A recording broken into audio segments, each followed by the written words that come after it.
નમસ્કાર, મંતવ્ય ન્યૂઝમાં આપનું સ્વાગત છે। મેટ્રો એટ 10 સાથે હું છું હિનલ।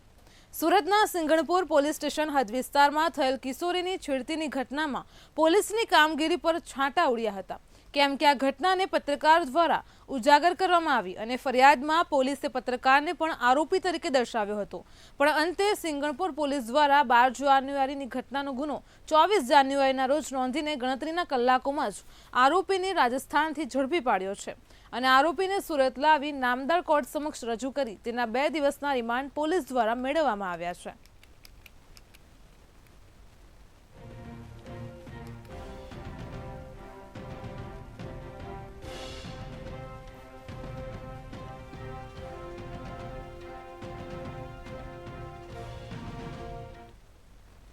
લોકસભા 2024ની ચૂંટણી પહેલા ભાજપ એક્શન મોડમાં જોવા મળી છે, તો ભાજપે ચૂંટણી પહેલા ચૂંટણી પ્રભારી અને સહપ્રભારીઓની યાદી જાહેર કરી છે। આ ચૂંટણીને ધ્યાનમાં રાખીને રાજ્યો અને કેન્દ્ર શાસિત પ્રદેશો માટે 23 ચૂંટણી પ્રભારીઓ અને સહપ્રભારીઓની નિમણૂક કરી છે।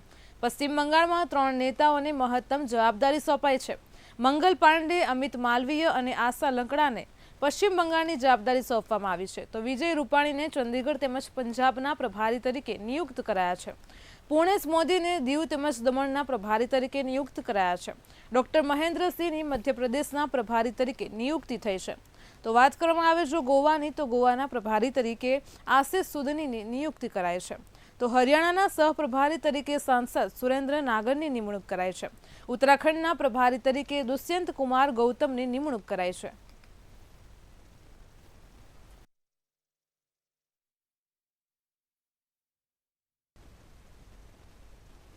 લોકસભા ચૂંટણીની તૈયારીઓના ભાગરૂપે આજે ભાજપ પ્રદેશ અધ્યક્ષ સી આર પાટીલ દ્વારા અમદાવાદના દિનેશ હોલ ખાતે અમદાવાદ મહાનગરની બૃહદ બેઠક યોજાઈ હતી, જેમાં સી આર પાટીલે અમદાવાદ મહાનગરના તમામ પદાધિકારીઓ તેમજ બૂથ લેવલના કાર્યકર્તાઓ સાથે વિસ્તૃત બેઠક કરી હતી, જે દરમિયાન પ્રદેશ સી આર પાટીલ, કેબિનેટ મંત્રી ઋષિકેશ પટેલ, અમદાવાદ પૂર્વ તેમજ પશ્ચિમ બેઠકના સાંસદ, ધારાસભ્યો સહિત મોટી સંખ્યામાં અમદાવાદ મહાનગરના પદાધિકારીઓ મોટી સંખ્યામાં ત્યાં ઉપસ્થિત રહ્યા હતા।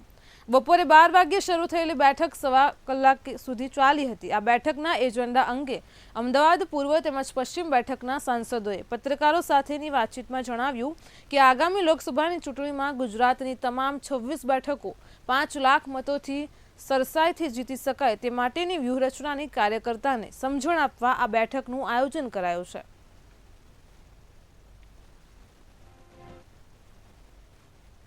ચૂંટણીમાં કેવી રીતે વધારે પ્રભાવી થઈને જીતવું એનું આજે સંગઠનાત્મક ચર્ચા અને માનનીય પ્રદેશ અધ્યક્ષ દ્વારા આપણને અમને સૌને આજે માર્ગદર્શન મળવાનું છે। આપ સૌ જાણો છો કે છેલ્લા 2 ટર્મથી, એટલે કે 2014 હોય કે 2019 હોય, ભારતીય જનતા પાર્ટી ગુજરાતની 26 બેઠક ખૂબ જ પ્રભાવી રીતે જીતી રહી છે। આપણા ગુજરાતના સપૂત દેશના યશસ્વી પ્રધાનમંત્રી નરેન્દ્ર મોદી સરકારના 10 વર્ષ પૂર્ણ થયા છે। ભારતીય જનતા પાર્ટી એક વિચારધારા આધારિત કામ કરતી પાર્ટી છે અને પાર્ટીના કાર્યકર્તા તરીકે હું વર્ષોથી કામ કરું છું। વોર્ડના સંગઠનથી શરૂઆત કરીને શહેર સંગઠન, 2 વખત કોર્પોરેટર, 2 વખત ધારાસભ્ય અને આ વખતે પાર્ટી મને સંસદ સભ્ય બનવાની તક આપી હતી। ભારતીય જનતા પાર્ટીમાં ઉમેદવાર કોણ હશે એ પક્ષનું શીર્ષસ્થ નેતૃત્વ તય કરતું હોય છે, પાર્લામેન્ટરી બોર્ડ નક્કી કરતું હોય છે। અમારા માટે બહુ મહત્ત્વનો વિષય જ નથી। જે કોઈ ઉમેદવાર આવે એ ઉમેદવારને જીતાડવાનો, ભારતીય જનતા પાર્ટીને જીતાડવાનો લક્ષ્યાંક દરેક કાર્યકર્તાના દિલમાં હોય છે। વડોદરાથી એક બ્રેકિંગ ન્યૂઝ સામે આવી રહ્યા છે। વડોદરામાં હાલ અત્યારે લુખ્ખા તત્વોનો આતંક સામે આવ્યો છે। તો વડોદરાના માંજલપુરમાં પેટ્રોલ ઉપર લુખ્ખા તત્વોનો આતંક સામે આવ્યો છે। પેટ્રોલ પંપ પર સિગારેટ પીવાની મનાઈ કરતા મેનેજર પર લુખ્ખા તત્વોએ હુમલો કર્યો છે। વાહન ચાલકે તેના અન્ય સાગીરતોને બોલાવીને પણ હુમલો કર્યો હોવાની માહિતી સામે આવી રહી છે। તો વડોદરામાં માંજલપુર ફ્રીડમ ગ્રુપ સાથે સંકળાયેલા લુખ્ખા તત્વોનો હુમલો સામે આવ્યો છે। ઘટનાને લઈને 4 લોકો સામે પોલીસ ફરિયાદ નોંધાઈ છે। વિધિવત રીતે અહીં પોલીસ ફરિયાદ નોંધવામાં આવી છે। તો પેટ્રોલ પંપના મેનેજરે માંજલપુર પોલીસ સ્ટેશનમાં ફરિયાદ નોંધાવી છે। આપ ટીવી સ્ક્રીન પર દ્રશ્યો જોઈ શકો છો। હુમલો કરનાર હેમંત ઉર્ફે રાજગીરી સામે ફરિયાદ નોંધાઈ છે। આ હુમલાના દ્રશ્યો આપણી સામે આવ્યા છે. રાજેન્દ્ર ગીરી અને રોશન અભિષેક સામે ફરિયાદ નોંધાઈ છે. તો ઘટનામાં સામેલ મહાવીર નામના આરોપી વિરુદ્ધ પણ ફરિયાદ નોંધવામાં આવી છે. મેનેજરે માંજલપુર પોલીસ સ્ટેશનમાં ફરિયાદ નોંધાવી છે. પેટ્રોલ પંપ પાર થયેલ હુમલાની ઘટનાના સીસીટીવી પણ સામે આવ્યા છે. તો વડોદરાના માંજલપુરમાં પેટ્રોલ પંપ પર લુખ્ખા તત્વોનો આતંક સામે આવ્યો છે. આપ ટીવી સ્ક્રીન પર દ્રશ્યો જોઈ શકો છો. સિગરેટ પીવાની મનાઈ કરતા અહીંયા લુખ્ખા તત્વોએ મેનેજર પર હુમલો કર્યો છે. સમગ્ર ઘટના સીસીટીવી કેમેરામાં કેદ થઈ છે. આખરે મેનેજરે માંજલપુર પોલીસ સ્ટેશનમાં ફરિયાદ નોંધાવી છે. વાહન ચાલકે તેના અન્ય સાગીરતોને બોલાવીને પણ અહીં હુમલો કરવામાં આવ્યો છે. ઘટનાને પગલે પેટ્રોલ પંપ ઉપર લોકોના ટોળેટોળા એકઠા થઈ ગયા હતા. હાલ તો અત્યારે 4 લોકો સામે પોલીસ ફરિયાદ નોંધાવવાની વિગતો સામે આવી રહી છે.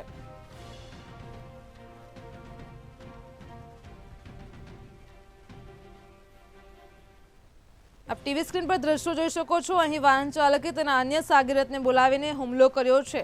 આ ઘટનામાં સિગરેટ ન પીવાને લઈને હુમલો કરાયો છે.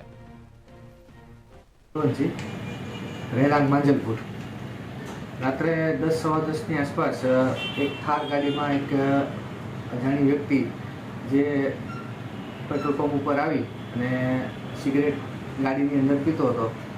અમારા ફિલરે મને જણાવ્યું કે સાહેબ આ ગાડીમાં સિગરેટ પીવે છે.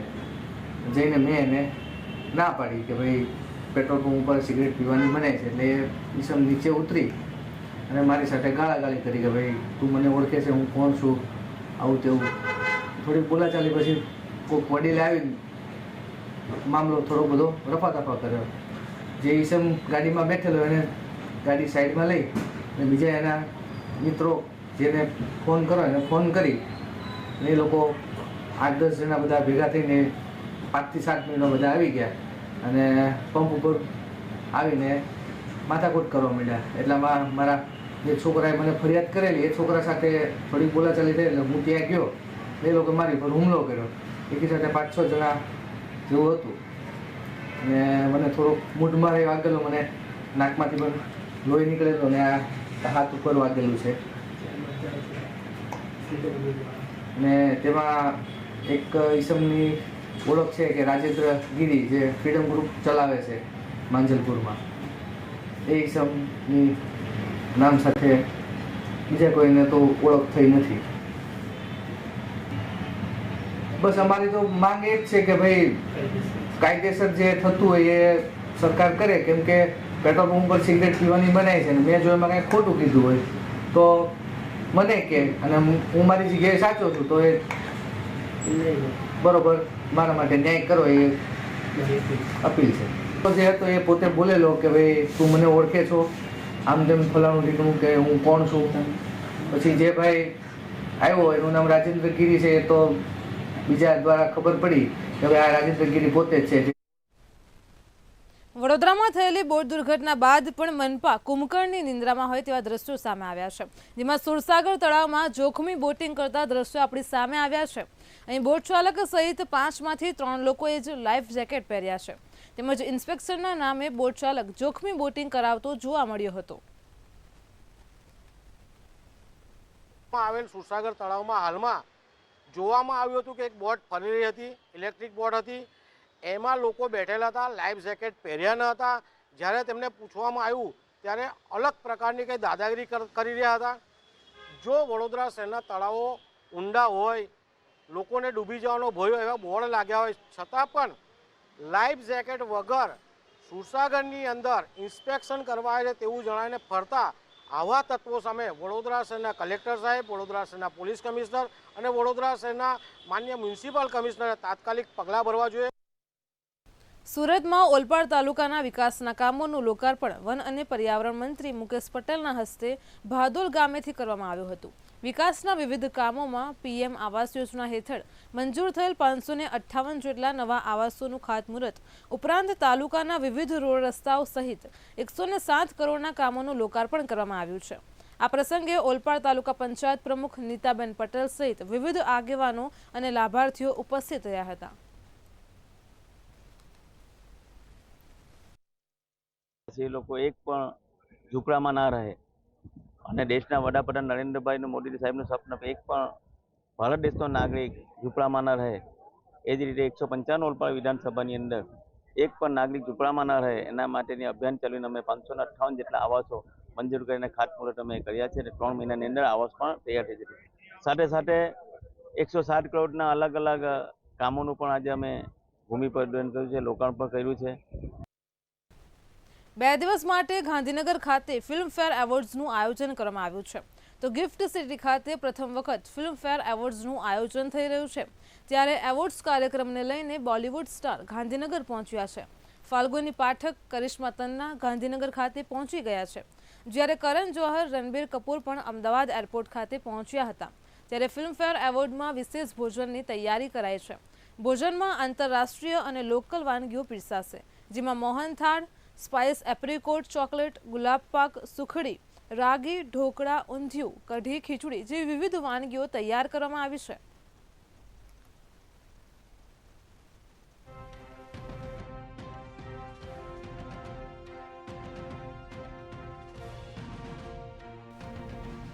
આપ ટીવી સ્ક્રીન પર દ્રશ્યો જોઈ શકો છો. કરણ જોહર સાથે રણબીર કપૂર, ફાલ્ગુની પાઠક તમામ અહીં ગાંધીનગર ખાતે પહોંચી ગયા છે. તો ગાંધીનગર ખાતે 2 દિવસીય ફિલ્મફેર એવોર્ડ યોજાશે, જેને લઈને ખાસ કરીને ભોજનની વાત કરવામાં આવે તો તેમાં પણ તૈયારીઓ થઈ રહી છે. બોલિવૂડ સ્ટાર માટે વિશેષ ભોજનની તૈયારીઓ થઈ રહી છે.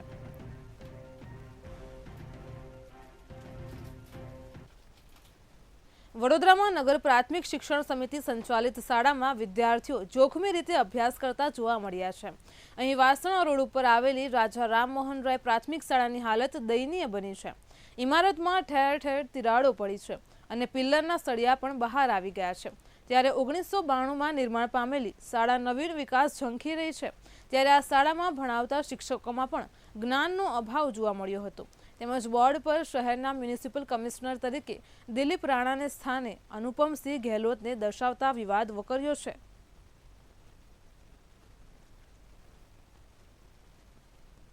મુખ્યમંત્રી ભૂપેન્દ્ર પટેલે અમદાવાદના નવરંગપુરા સ્થિત સરદાર પટેલ ક્રિકેટ સ્ટેડિયમ ખાતે all Gujarat inter corporation T20 day night cricket ટુર્નામેન્ટનો શુભારંભ કરાવ્યો. મુખ્યમંત્રી ભૂપેન્દ્ર પટેલે પોતાના આગવા અંદાજથી બેટિંગ કરીને આ ક્રિકેટ ટુર્નામેન્ટ ખુલ્લી મૂકી હતી. 5 દિવસ રમાનારી આ ટુર્નામેન્ટમાં અમદાવાદ, ગાંધીનગર, રાજકોટ, સુરત, વડોદરા અને જૂનાગઢ શહેરની મેયર્સ અને કમિશનરની ટીમો વચ્ચે મુકાબલો યોજાશે. આ ટુર્નામેન્ટની પ્રથમ મેચ ગાંધીનગર મેયર્સ અને અમદાવાદ મેયર્સ ટીમ વચ્ચે યોજાઈ હતી. મુખ્યમંત્રી સહિતના મહાનુભાવોએ તમામ ટીમના ખેલાડીઓને જીતની શુભેચ્છાઓ પાઠવી હતી. તો ટુર્નામેન્ટના પ્રારંભ પ્રસંગે અમદાવાદના મેયર પ્રતિભા જૈન, સાંસદ હંસમુખ પટેલ સહિત અનેક મહાનુભાવો હાજર રહ્યા હતા.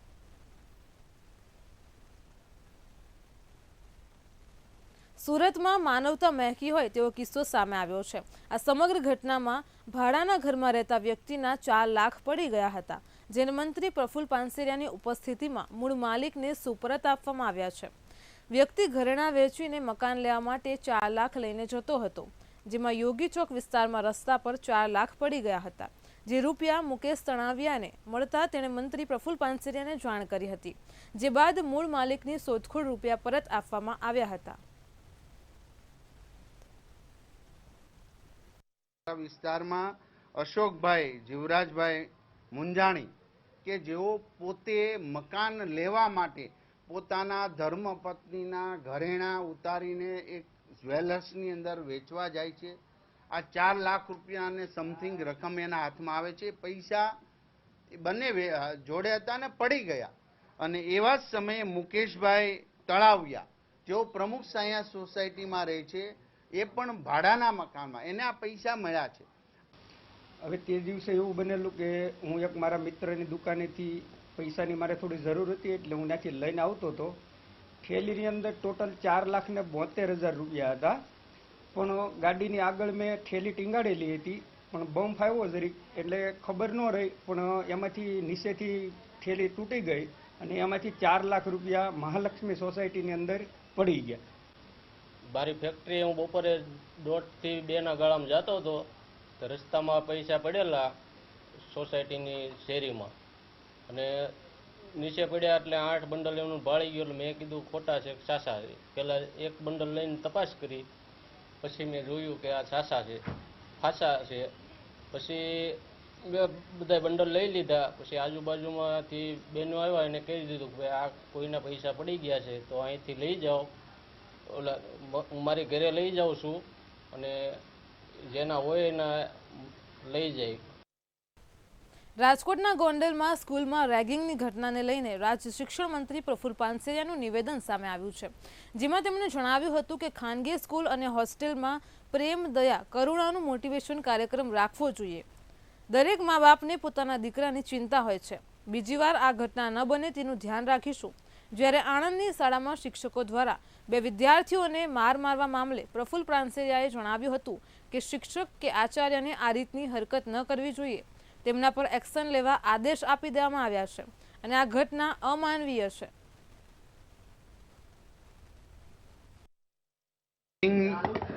નાના વિદ્યાર્થીઓ સામે ઝઘડી અને આ રીતનો એક વિદ્યાર્થીને મારવામાં આવ્યો હતો. એમની સારવાર થઈ છે.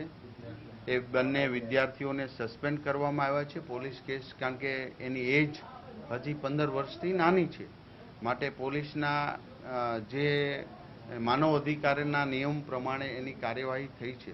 પરંતુ આ બાબત આપને જાગૃત કરે છે તમામ હોસ્ટેલ, શાળાઓ, કારણ કે એ તો બાળકને પછી આખો દિવસ સાથે ન હોય, પણ આવી ચોક્કસ જાગૃતતાની, પ્રેમ, દયા, કરુણાના પાઠો વિદ્યાર્થીઓને જ એના પ્રાર્થનામાં કે દર મહિને એક મોટિવેશનનો કાર્યક્રમ રાખવો જોઈએ. જે બાળક સામે ઝઘડે, કારણ કે 15 વર્ષના નાની ઉંમરના કુમળી વયના તમારું બાળક કે મારું, એની ઘણીવાર બૌદ્ધિક ક્ષમતા પણ એટલી પેલી ન હોય. પણ જ્યારે શિક્ષકો કે આચાર્યશ્રીઓ આ રીતે નાની પનિશમેન્ટ હોય તો ઠીક છે, પણ આ રીતે મારઝૂડ કરવી એ માનવીયતા વિરુદ્ધની વાત છે. અને એના ઉપર અમે અત્યારે સવારમાં જ નિયામકશ્રીને રજા હોવા છતાં સવારમાં ફોન કર્યો છે, એના પર એક્શન લેવા માટેની. જૂનાગઢમાં પોલીસ તોડકાંડનો મામલો સામે આવ્યો હતો, જેનો માસ્ટર માઇન્ડ પીઆઈ તરલ ભટ્ટ હોવાનો ખુલાસો થયો છે. તેમજ 335 જેટલા ડમી એકાઉન્ટો હોવાની પણ માહિતી મળી છે. ત્યારે આઈજીએ ઇન્ટરનેશનલ રેકેટ હોવાની સંભાવના વ્યક્ત કરી છે. તો એસઓજી દ્વારા અપાયેલ નોટિસનું તમામ સાહિત્ય કબજે લેવાયું છે. તેમજ આઈજી નિલેશ જાંજોડિયાએ તમામ તોડકાંડના અધિકારીઓને સસ્પેન્ડ કર્યા છે. ત્યારે સમગ્ર ઘટનાની તપાસ હવે એટીએસ કરશે.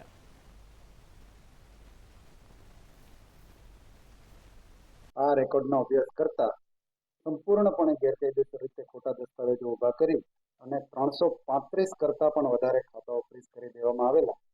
એટલે ગંભીર પ્રકારનો આ બનાવ જણાતા અને વધુ થોડી તપાસ કરતા આજે 335 એકાઉન્ટ છે, એ તમામ એકાઉન્ટની માહિતી એસઓજી પીઆઈ ગોહિલને સીપીઆઈ તરલ ભટ્ટ, કે જેઓ પહેલા અમદાવાદમાં નોકરી કરતા હતા, એમના દ્વારા આપવામાં આવેલું જણાતા એમને પણ ફરજ મોકૂફ કરી દેવામાં આવેલ. રાજકોટમાં વીજવાર અડી જતા 2 જેટલા શ્રમિકોને કરંટ લાગ્યાનો બનાવ સામે આવ્યો છે. આ શ્રમિકો દ્વારા બાંધકામનું કામ કરવામાં આવી રહ્યું હતું અને તે સમયે વીજતારને અડી જતા સમગ્ર બનાવ બન્યો હતો. ત્યારે ઘટના સ્થળે 39 વર્ષીય મુકેશ પરમાર નામના શ્રમિકનું મૃત્યુ નિપજ્યું હતું. અન્ય એક શ્રમિકને સારવાર અર્થે હોસ્પિટલ ખસેડાયો છે. સમગ્ર મામલાની જાણ થતાં સ્થાનિક પોલીસનો કાફલો ઘટના સ્થળે દોડી આવ્યો હતો. પોલીસ દ્વારા મૃતકની લાશને પોસ્ટમોર્ટમ અર્થે સિવિલ હોસ્પિટલ ખસેડાઈ છે. મકાનનું કામ એને આપ્યું છે મજૂરને, મજૂરે એની રીતના પાઇપે અમે ફિટ કરી દીધા સુરક્ષા માટે, પણ તોય કેમ હાથ અડી ગયો. એક ભાઈને વધારે લાગ્યું ને એક ભાઈને ઓછું લાગ્યું. જેને વધારે લાગ્યું એ એક્સપાયર થઈ ગયા અને બીજાને અમે મકાનમાં માલિક મારો મોટો ભાઈ, એનું નામ છે દેવસિંહભાઈ, બચુભાઈ વગેરે. હા, કાકા મોટ બાપુના ભાઈઓ અમે. ભાવનગર સહિત આસપાસના 4 જિલ્લાને આરોગ્યની સુવિધા પૂરી પાડવા ભાવનગર સર્ટી હોસ્પિટલના સંકુલમાં કેન્દ્ર સરકાર દ્વારા 200 કરોડના ખર્ચે મલ્ટિપલ હોસ્પિટલ ઊભી કરવામાં આવી છે. લાંબા સમયથી હોસ્પિટલ નિર્માણ થઈ ગયા છતાં પણ હજી સુધી તેનું ઉદ્ઘાટન કરવામાં આવ્યું નથી. તો ભાવનગર ખાતે સારવાર લેવા માટે આવી રહેલ દર્દીઓને અનેક મુશ્કેલીઓ પડી રહી છે. આ હોસ્પિટલ નિર્માણ કર્યાને લાંબો સમય થઈ ગયો છે, તેમ છતાં હોસ્પિટલના દર્દીઓ માટે તેને ખુલ્લું મૂકવામાં આવ્યું નથી। ત્યારે હોસ્પિટલનું ઉદ્ઘાટન પહેલાં જ મલ્ટી સ્પેશિયાલિસ્ટ હોસ્પિટલના અનેક ભાગમાં પાણી લીકેજની સમસ્યા સામે આવી છે, તેમજ અનેક જગ્યાએ ગાબડા પણ પડ્યા છે। ત્યારે હોસ્પિટલમાં મોટા પ્રમાણમાં ભ્રષ્ટાચાર થયો હોય તેવો વિરોધ પક્ષે આક્ષેપ કર્યો છે। આબેહૂબ આ હોસ્પિટલ અમે આંદોલન કર્યા છે, અનેક આંદોલન કર્યા કે જલ્દીથી ચાલુ કરો આ પરિસ્થિતિ। હવે પરિસ્થિતિ એવી થઈ કે હોસ્પિટલ તો ચાલુ નથી થઈ, પણ હોસ્પિટલ ખંડેર બની રહ્યું છે, એ તરફ જઈ રહ્યું છે। અનેક જગ્યાએથી પાણી પડી રહ્યા છે અને બહારની પરિસ્થિતિ આપ જુઓ તો હું એવું માનું છું અમુક જગ્યાએ નાના મોટા ગાબડા પણ પડી રહ્યા છે। મને એવું લાગે ચાલુ ત્યારે કરશે કે જ્યારે એની ડેટ પૂરી થશે। જેમ બાજુનું બિલ્ડિંગ 70 વર્ષથી બનાવેલું બિલ્ડિંગ આજે ડેમેજ જાહેર કર્યું છે, છતાં એને ઉતારતા નથી। ત્યારે આ બિલ્ડિંગ પણ મને એવું લાગે છે કે ગાબડાઓ પડશે, પડી જાય એવી પરિસ્થિતિ થશે ત્યારે આને ચાલુ કરશે એવું મને લાગે છે। ભાવનગરમાં અનેક આંદોલન કર્યા છતાં આની આંખ ઉઘડતી નથી અને આ સ્પષ્ટ દેખાય છે કે આ બિલ્ડિંગ 200 કરોડના ખર્ચે જે કર્યું છે એમાં ભ્રષ્ટાચાર સ્પષ્ટપણે દેખાય છે। હજી ચાલુ નથી થયું, ત્યાં તો પાણી પડવાનું ને ગાબડા પડવાનું ચાલુ થઈ ગયું છે। રાજકોટ આરોગ્ય વિભાગના અધિકારી ડોક્ટર જયેશ વકાણીનું નિવેદન સામે આવ્યું છે। આરોગ્ય વિભાગ હવે ભેળસેળિયા તત્વો સામે આકરી કાર્યવાહી કરશે। જીપીએમસી એક્ટ 1949ની કલમ 376A મુજબ કાર્યવાહી કરવામાં આવશે। માનવ આરોગ્ય માટે ન્યુસન્સ ફેલાવતા લોકો સામે કાર્યવાહી કરવામાં આવશે। બંને પેઢીઓમાંથી અખાદ્ય દાબેલા ચણાનો 5500 કિલોનો જથ્થો ઝડપાયો હતો। જેકે સેલ્સ અને આશા ફૂડ સામે આ એક્ટ અંતર્ગત કાર્યવાહી કરવામાં આવી છે। બંને પેઢીઓને સીલ કરી આકરી કાર્યવાહી કરવામાં આવી છે। હજુ આગળ પણ કોઈ આ પ્રકારની ભેળસેળ પકડાશે તો તેમના પર આ એક્ટ મુજબ કાર્યવાહી કરવામાં આવશે।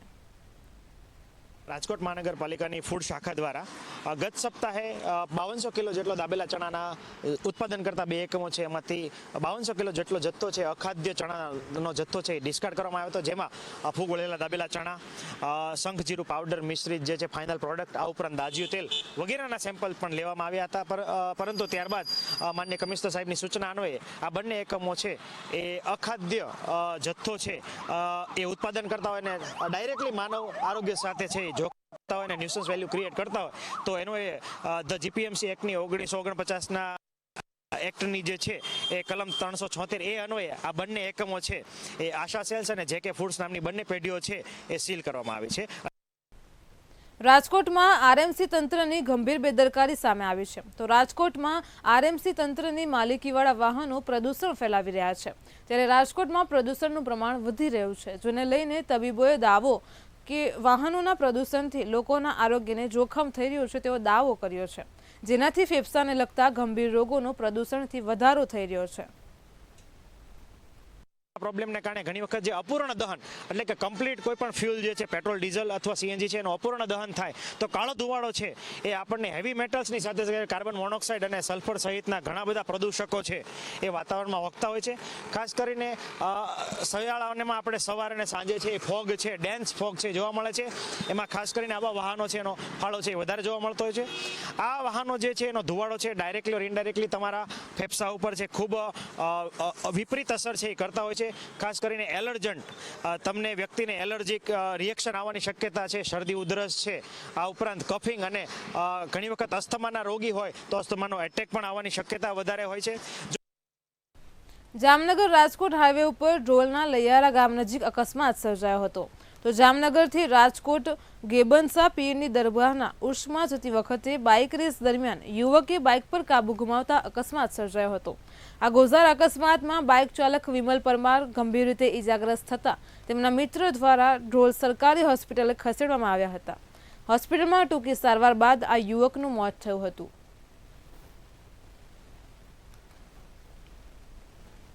રાજ્યમાં નાની વયે હાર્ટ એટેકના કેસ સતત વધી રહ્યા છે। તો રાજ્યમાં હાર્ટ એટેક અને તેનાથી થતા મોતના કિસ્સાએ ચિંતા વધારી છે।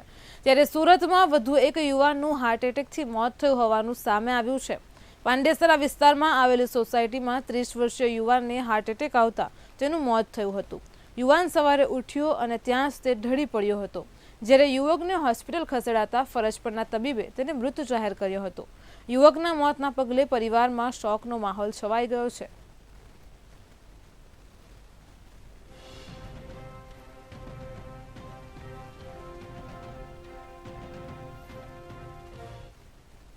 રાજકોટના જેતપુરમાં બેફામ બાઇક ચાલકે અકસ્માત સર્જ્યો હતો। અહીં બાઇક ચાલકે રાહદારીને અડફેટે લેતા બાઇક પલટી મારી હતી, ત્યારે બાઇક પલટી મારતા 3 લોકો ઈજાગ્રસ્ત થયા છે, જ્યારે ઈજાગ્રસ્ત લોકોને તાત્કાલિક સારવાર અર્થે હોસ્પિટલ ખસેડાયા હતા। બાઇક ચાલક નશાની હાલતમાં બાઇક ચલાવતો હોવાની આશંકા વ્યક્ત કરવામાં આવી રહી છે।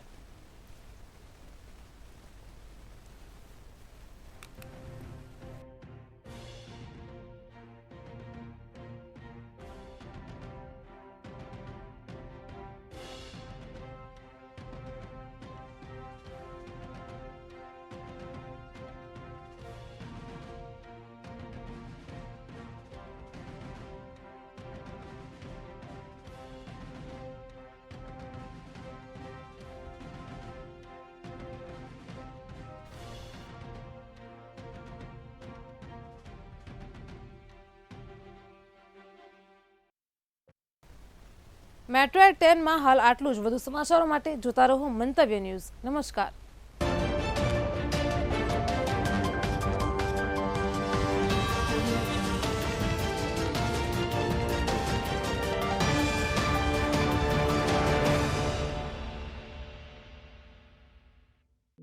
मेरे खाते पीते फूडी घर में चेंज लाने के लिए मुझे बहुत कुछ बदलना